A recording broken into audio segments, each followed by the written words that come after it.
Hello and welcome to UIC's first Two How-To, Get Into Character. My name is Stewart Hicks. I'm Allison Newmeyer. And we are Design with Company, and we're approaching the topic from the point of view of a practice that recently published a journal, an architectural journal, that we co-edited on the concept of character. Hi, I'm Summer Hofford. I'm a current third-year graduate student getting my MArch, and I actually have my background in theater. I got a BA in theater for undergrad and have since transitioned, but worked professionally as an actor for several years in the city. So have been able to kind of approach things with that perspective of a performer and a theater professional. And we're going to look a little bit at how that can relate to architecture. And we decided to pre-record a conversation that is guided by a series of questions that we agreed on beforehand. The first question being, how do you get started in character? And we thought maybe Summer, would you be up for fielding that one? Yeah, sure. So, and for my approach anyway, this is how I was always taught, is you really want to start with the script. The script should be your main primary resource and the thing that you always go back to when you have a question about your character.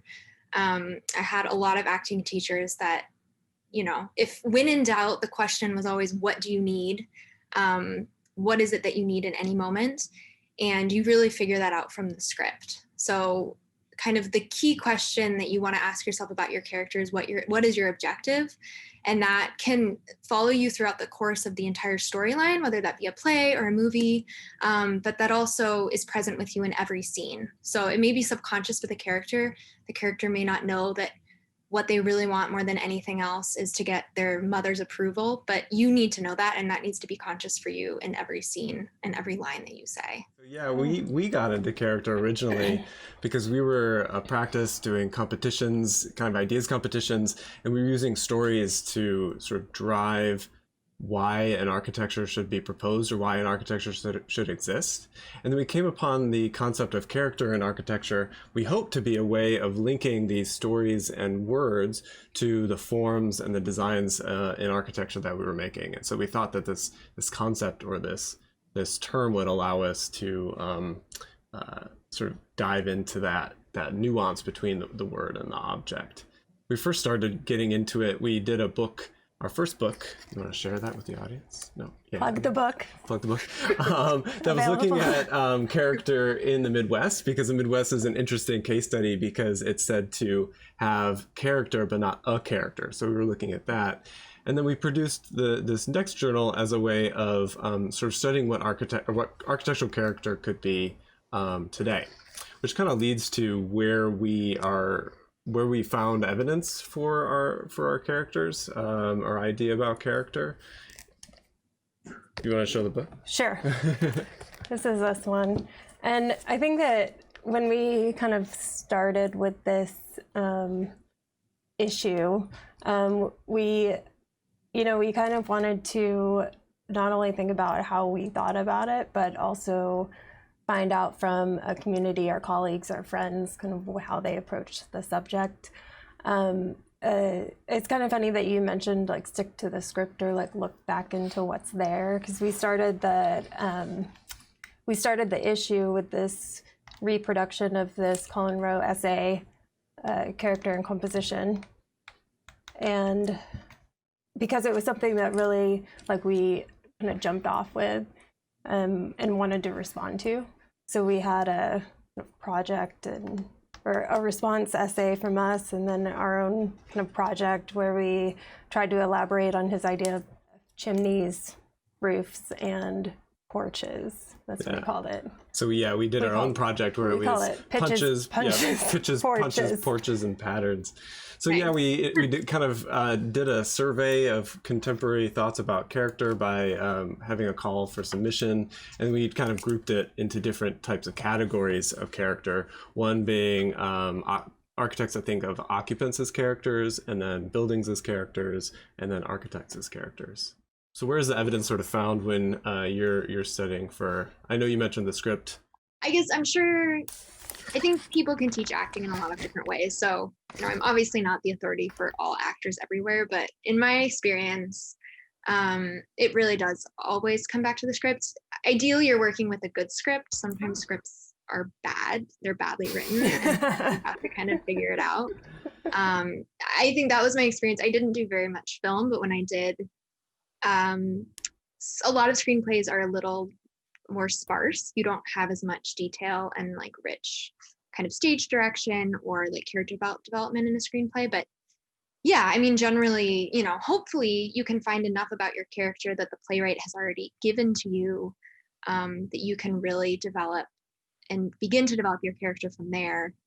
I don't know, like if you were to decide maybe that your character has a really bad relationship with their father and they really are passionate about Ferraris, or something, I don't know, like that's totally fine. You can decide that. But you will probably be asked, especially if it's kind of seems like it's not supported, you know, where is that in the script? Like, why did you make that choice? And how does it help you? Again, going back to your objective, how does that help you with your character? So the next question would be, how much of you do you bring into your interpretation of the script and developing your character? I think the right amount. It should be, there should be that perfect amount. I think that if you don't bring enough, it can end up feeling a little surfacey and fake. I think oftentimes bad acting is acting that doesn't feel supported, which again goes back to objective, but it also goes back to if you aren't relating to your character, if you feel like you're playing a caricature, maybe, I don't know, Ashley Tisdale in High School Musical, for example, not to brag on Ashley Tisdale, but I think that, you know, Disney Channel acting is actually a good example of like often unsupported acting or acting that is more of a character than actually an empathetic portrayal of a person. But on the flip side, if you bring too much of yourself, you can end up just being yourself. Like you're just saying lines and you're also just, I'm Summer and I'm talking about things that someone else has written.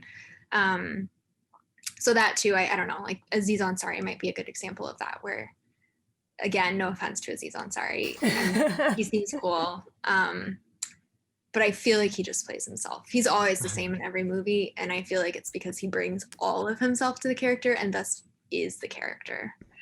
Interesting. Yeah. Yeah, I mean, I think that kind of reminds me of this interview that we did with Michael Meredith, where he was sort of talking about an instance when he disagreed with his clients, and how he was thinking about, you know, normally you would think about projecting themselves or the architects into the architecture as a way of sort of evaluating, but when a client makes a kind of decision that he really disagreed with, then he was having to sort of get outside of himself and view the architecture through the lens of the client, and he had to disassociate themselves. And they talked about authorship too, in a sense, like how in another part of the interview where they were talking about dressing up as characters in some of their videos and explaining their work and the problematic relationship of architecture to authorship, which I thought was interesting. This kind of like tentative, like they were tentative about being themselves at the same time as they wanted to be themselves. I don't know. I thought as in the architect is tentative. Yeah. Okay. I mean, yeah, they do it too with their representation in their films or their videos where they choreograph the occupants kind of moving throughout the house throughout the day. Right, like it's like he mentions that they have to be able to kind of get into the occupant's head and tell the story of them to be able to design the house, design the architecture. Does that feel more specific to like residential, to the designing of homes versus something that people aren't occupying as personally? Does he talk about I would probably say the individuality of the person that they're thinking about, but I would say in like a public institutional building, you would still be thinking about it, but maybe be thinking about the collective body rather than an individual body in that case, I would imagine. Yeah, he talks about it very specifically about it. Which kind of brings us to the next question that has to do with empathy. So, what is the role of empathy in constructing a character? And in our case, there was the sort of middle section about buildings as characters. And so that automatically, I think, assumes that there's some sort of possibility for empathy with buildings, or at least being able to project oneself in relationship to it as a kind of subject-object relationship. And I think that initial examples might be Anya's piece about where she was studying classical columns as logos and what she might learn from architectures, or Andrew Holder's take where he was trying to pivot away from thinking of architecture as sort of animate, but instead thinking about how just kind of collections of materials and things could provoke some sort of idea about character in architecture. That definitely comes into play with acting as well, when you're playing a character and empathizing with your character, that you have to empathize with your character. It's kind of a requirement. You can't not understand why your character is doing what you're doing, or actively be thinking as you're going through an action on stage, like, really should be doing this. That kind of, the audience will tell, like, they will be able to tell that you are not on your own character's side. Everyone else may hate your character, like you may be playing a terrible person, which is kind of fun. I think that's the reason why a lot of actors really like playing villains, because you get the opportunity to root for the bad guy as yourself. You really have to kind of get into the mind of what would it be like to live this terribly perverse life, or like just do something that you really wouldn't do in real life. I think a good example of that is Anthony Hopkins. Anthony Hopkins is the only one that is required to empathize with Hannibal Lecter. He has to be on Hannibal Lecter's side. We all can hate him, but as the actor, that's one of your main jobs, I think. Well, so does the other guy that played him, right, in Hannibal. What's that guy? Oh, I never saw that one. Oh yeah, the evil Bond guy. Yeah, it's a weird show. Wouldn't necessarily recommend it. Okay, I'll. Well, he has like colleagues there where they're like doing the same thing. Yeah. In that show. So they empathize with eating him. people? Right. They like want to be him and do the same things he's doing. Oh, weird. So maybe it's a your show, statement doesn't hold up. Yeah. Oh, okay. Yeah, I feel like that was one of the, like, Anthony Hopkins did such a good job that they were like, oh, we must continue this franchise way beyond its natural life.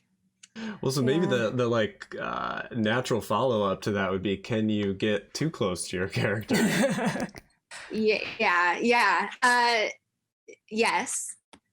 I think it is a fine line between empathizing with your character, kind of a spectrum. It's like you can not empathize with your character at all. You can not even try to empathize with your character and just be yourself. And then you can empathize too much with your character and become your character, which I think we've all kind of heard weird, crazy, maybe true, but maybe not, stories about like crazy method actors in Hollywood who just go to like the extreme in terms of trying to become one with their character in kind of an obnoxious way. I think like Daniel Day-Lewis is pretty well known for that. And it's really, I think like one example, he didn't bathe for the entire shoot of The Crucible, which was probably months, to be honest. I mean, usually it takes a really long time to shoot a movie like that, which is gross. Yeah. That's what dedication looks like, Summer. No, I know. I guess maybe I'm just so like that. Maybe I was just always a bad actor in that. And that's really where's your commitment? I know. I'm sorry. I like to be clean. But it's kind of gross, obviously, and it's also not safe. Like that actually can get into pretty dangerous territory. I think there are actors who kind of refuse to rehearse stage combat or rehearse like physical scenes because they don't want to make it feel like canned or over rehearsed, and they aren't able to find that line between learning something and rehearsing something and just doing something. But you can accidentally really hurt your scene partner if you don't know how to do your stage combat. So yeah, I think it's really, it has to be kind of a very it's a very technical job, like more so than I think a lot of people realize, and that's one of the main reasons why you have to find that line. Boundaries. Boundaries. Boundaries. Yeah. Yeah, I mean, that's interesting because I mean, it comes up a lot in the issue. It's just like the role of the image of the architect versus their actions, you know? So I think that, you know, good examples of that would be like Grant Gibson's piece kind of at the end, where he is constructing this imaginary conversation between him and his fictional partner.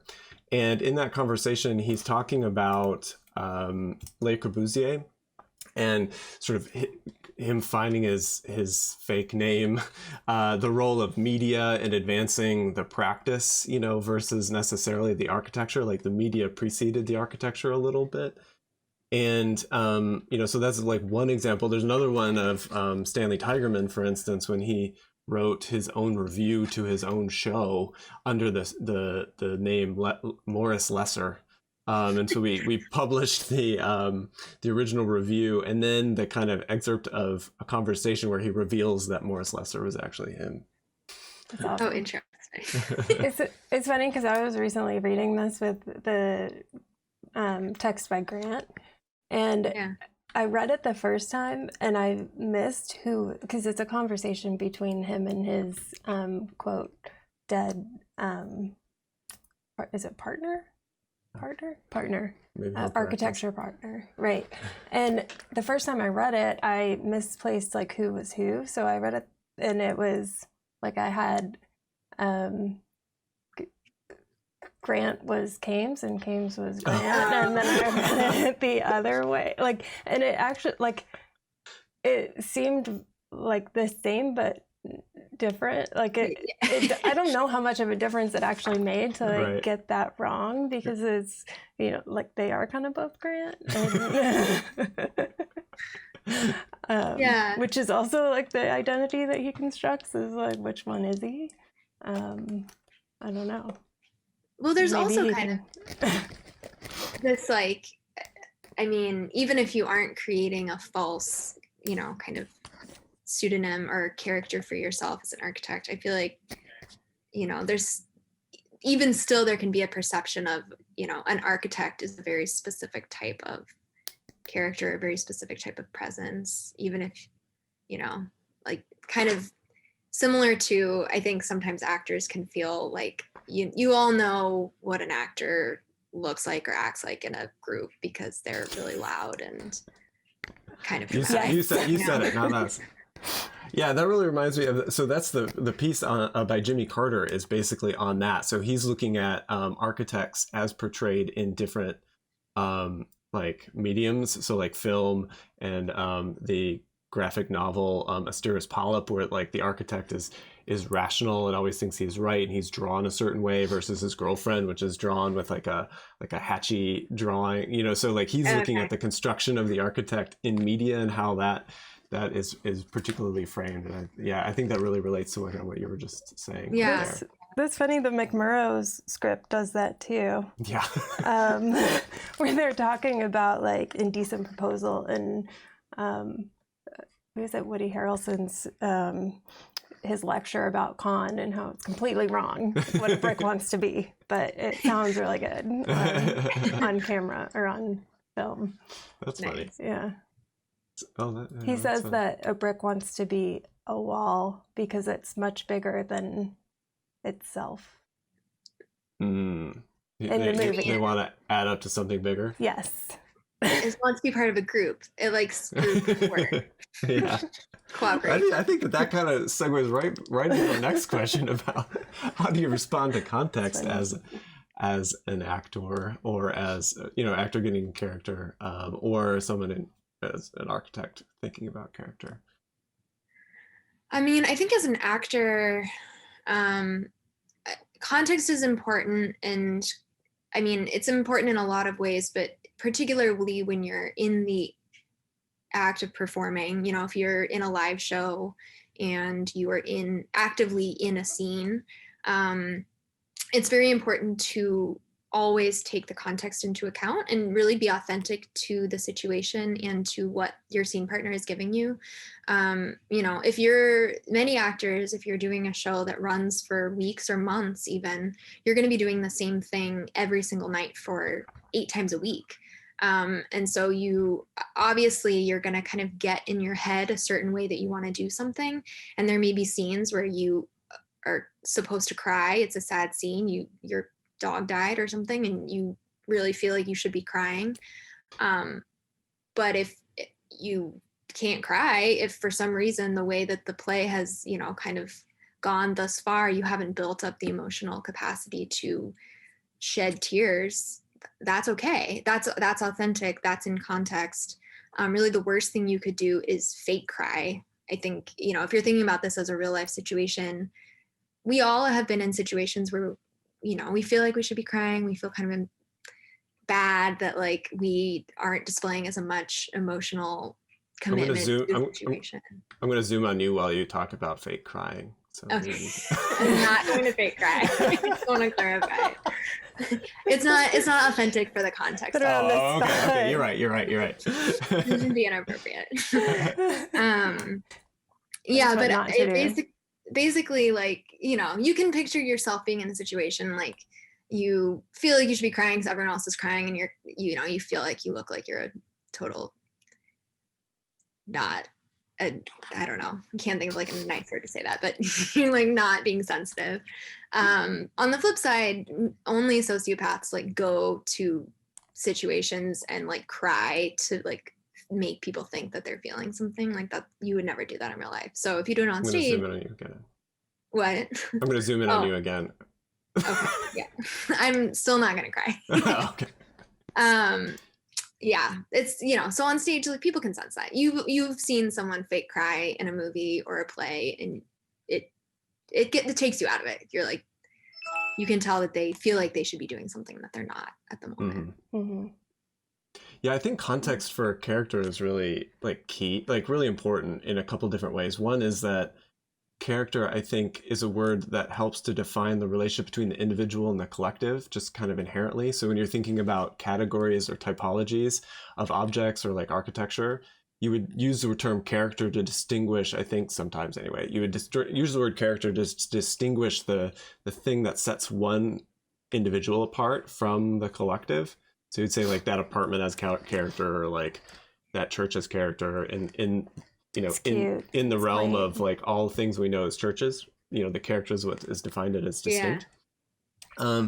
But then there's also things like the character of a neighborhood. You know, you might use the term there where you're talking about the qualities of that neighborhood and then how maybe something fits into that context. So one example might be like Jason Griffith's study of all the blank facades in was it Omaha? I think it was Lincoln. Oh, Lincoln. The camera. Oh, our camera died. Oh no, it turned off. No. Oh, we lost our prop. Oh, it looks so good for that. I know. Well, we got 20 minutes of it. It's in Lincoln. In Lincoln. It's in Lincoln. So he basically photographed all of the blank sides of the brick buildings in Lincoln. Just to kind of, there's a lot of them. Yeah, there's a lot of them. Weird. And yeah, and just kind of like surveys all of these. You know, there's none that are like particularly unique or distinguishable when you kind of present them as this big suite of these examples. And so like they all kind of fit into their context. They create a context. And I think that's a kind of interesting survey of stuff going on. Yeah, like one taken on its own wouldn't really be notable, but right. It's like interesting. They are a character once they are put together. I think it's interesting too the way he talks about it is like the kind of antithesis of Jane Jacobs, where like he's able to stand out there and photograph things and be inconspicuous because these things don't have windows. Like nobody notices him. He's nice. He's kind of isolated on the street. Have you, I think that's a couple, though maybe it was this guy too. I know they did a series where they photographed a bunch of water towers. Yeah.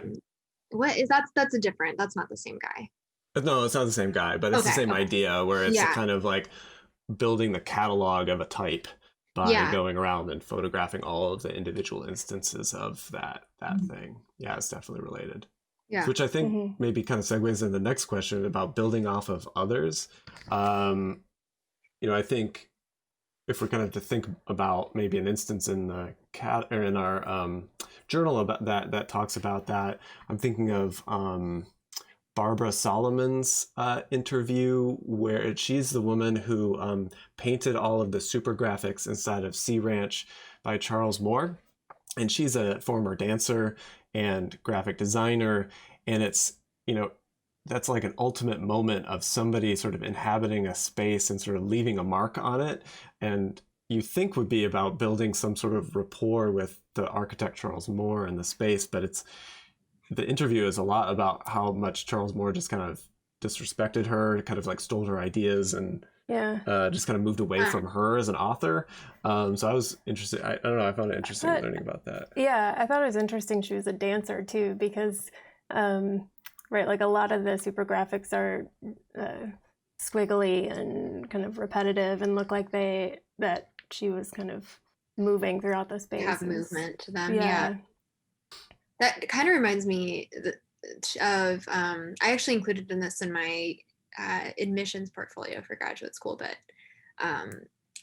when you block out a scene, so normally when you're kind of deciding where you're going to go on certain lines within a scene during a play, but specifically, you call it blocking, and usually the stage manager will actually create like blocking notes, and it's in the form of like plans of the space, and then they'll like draw out the characters and they'll give certain cue lines, and at each moment like the characters will be in that certain position, like they should get there by this line. And some, obviously some of that changes day by day. You don't want to be locked into that, but it does create, when you lay them all out and you see each line by line, the movement of the characters, it kind of creates like a very specific reading of the play and of the scene. Yeah, it's really spatial too. Yeah, super spatial. Yeah. It must be. We both said it simultaneously. Yeah. Yeah, it's interesting. But I think also, beyond that, like, I think for acting, that the idea of blocking and changing your blocking relates to this idea of feeding off of your scene partner and whoever else is on stage with you, and really responding in the moment. There's a very cliched phrase that's acting is reacting, which I've never met a theater person who likes saying that, but I've always kind of thought it was sort of true, but I would never say that in the theater setting because everyone thinks it's dumb. But that you I'm going to tell all your theater friends. Please don't say anything. This is recorded, so they'll all know. Yeah, but I honestly, it is kind of true. Like you shouldn't be doing things kind of out of nowhere. It should always be coming from what the other person on stage is giving you. And so if that means you do something different one night because things went different, then that's okay. Well, then what happens when something goes wrong? Well, let me tell you, when something goes wrong, you go with it. You don't pretend it didn't happen. If a piece of the set falls off in the middle of your monologue, you acknowledge it in whichever, whatever way. It sucks if it's like a dramatic, sad monologue, but you still need to acknowledge it because otherwise it feels, the audience is going to be distracted by that like piece of molding that's sitting on the ground for the next 35 minutes. That was like a pretty basic thing, I think, especially in school, when I was in school and I was doing shows, and you have kind of poorly made props that fall apart and you bring them on stage and a piece of it would fall off. You have to pick it up. You can't, the audience saw it fall. And if you don't pick it up, they're going to be looking at the pencil on the floor for the rest of the play. So really the only thing that could be worse with something going wrong is if you pretend it didn't go wrong and then and then people are distracted by it. Like when your camera cuts out? Yes, exactly. Just, go with just it. roll with it. Show it's part of the character of the recording. Yeah. Yeah, I mean, I think so. I mean, I think in our context, like idiosyncrasy is obviously a huge part of character. One of the things that like I'm thinking of like when something went wrong was this essay that was talking about Robin Hood Gardens as a criminal, and it was this kind of, it's a really important building that had certain intentions, and then they sort of use this language of criminality to kind of poetically describe the state of its decline and uselessness, and the architecture becoming this kind of, they call it Breaking Bad, so it's like this. That's why you like it. Yeah, well, I do like Breaking Bad, but I never finished. yeah, so it's like that's like a moment I think where something kind of goes wrong for the building, Right. and I mean in that case It it's also like just becomes embracing a it. story about it, right? Right. Like it's an excuse to hate this kind of architecture, blames it for other problems in the Right. world. Yeah, that's Yeah, but like how it ages versus what it was actually designed to be or do. Yeah, when things don't fulfill their intended promises, we might want to think of that as a poor conclusion. And I guess the last question that we have here has to do with what's your relationship to the end point when you're a character. So like, for us, we kind of set out a hypothesis with this journal, and we're trying to figure out it was kind of a survey, like what's going on today around the subject. And so there's lots and lots of conclusions, but at the same time, I don't think we want to project a conclusion onto anyone. Hopefully everyone would be able to read it and develop their own conclusions out of it. right, or project a kind of like a what we demand it to be or think it should be. Like I think one thing about doing the journal that was great was to be able to have those conversations with our friends and colleagues, and debates, or it was just nice to be able to kind of create this community around this discussion and see what happened. And with Summer. And with and with actors. Yeah, and with architects. actors, architect actors. Yeah, I think that's definitely very, very much an important part of acting as well. Again, like most of my experience comes from stage performing and live performance. So, I can't speak too much to how this would play into doing something on film, because obviously you're usually doing things out of order, which is its whole a very different set of challenges. But if you're doing a play, you usually have the benefit of doing it in sequential order. You're kind of living through the story of the play as the character is living through it. And that can be a great benefit because you can naturally build up to certain high points or crescendos in a way that you can't really organically do when you're acting on film, and you have to kind of just like go into a room and find it. But on stage, you really can get there with the scene partners and the audience and the script and, all the storyline that you've been building for the last hour and a half. But it is important, obviously, as the actor, you have your lines memorized, you've rehearsed it, you know exactly what's going to happen. But your character doesn't know that. And I think it can be easy to kind of anticipate things and can anticipate conclusions because you as the actor know that they're coming, but the audience doesn't and your character doesn't. And part of the fun is discovering it as you go. And so it's kind of this careful balance of finding a way to be in the moment with your character while also remembering your lines and where you're supposed to be and, all of that fun stuff. All the important stuff. Yeah, all the just dumb logistical stuff. But the really fun part is, I think being in the moment enough to not anticipate that gunshot that's coming, 20 minutes into act 2, or not making it clear that someone's about to die in the scene, even though no one else knows that and you shouldn't know that either. Anyway, I think that's probably a pretty good place to leave the conversation. I've enjoyed talking to you, Summer, about some of these things which are passions for all of us now or in the past or in the future. And so Yeah, maybe you guys will go break off and start acting careers.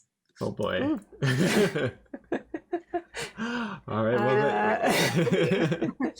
Well, thanks a lot for talking with us. It's been a lot of fun on this experiment on character. Yeah, thank you. So we met after our conversation to try to compile some of the takeaways that we think would be useful for everyone to keep in mind in thinking about getting into character, both as actors and as architects.